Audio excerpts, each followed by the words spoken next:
People always say blood is thicker than water. For most of my life, I believed that. When my younger sister begged me for help, I didn't hesitate. She promised it was only temporary. She promised nobody would get hurt. She promised she'd fix everything before anyone found out. Instead, her lies became my nightmare, and one knock on my front door changed my life forever. My name is Rachel. Growing up, my sister Chloe and I were inseparable. I was the responsible one. She was adventurous, always chasing shortcuts, always believing rules didn't apply to her. Even after we became adults, I tried to protect her.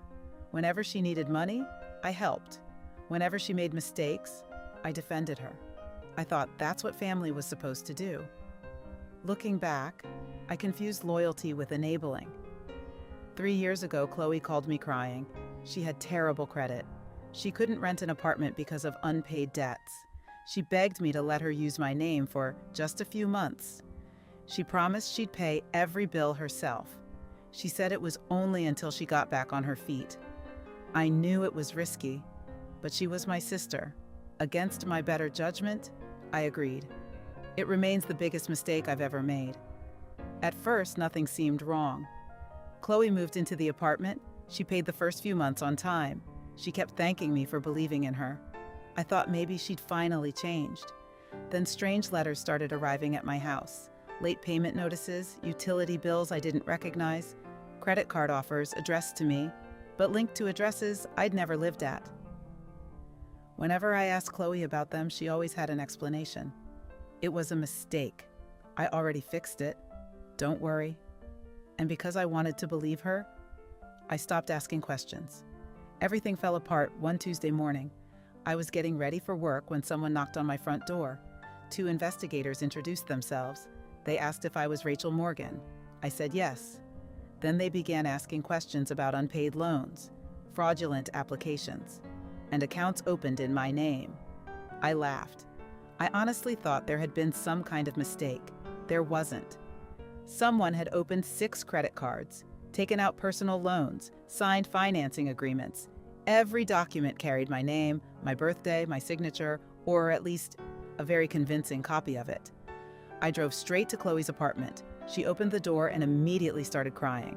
Before I even asked a question, she admitted everything. Using my identity had been so easy that she kept going. Whenever she needed money, she simply applied for another loan.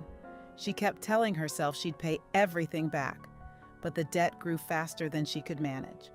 Eventually, she couldn't even remember how many accounts she'd opened. The total? Nearly $80,000 in my name, not hers. My parents begged me not to involve the police. She's family. She made a mistake. You can work this out. But this wasn't one mistake.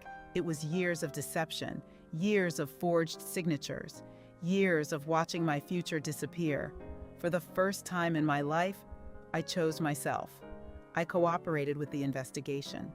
Chloe accepted responsibility for what she'd done. It destroyed our relationship, but pretending nothing happened would have destroyed my life. Clearing my credit wasn't quick. It took nearly 2 years, dozens of phone calls, stacks of paperwork, meetings with lawyers.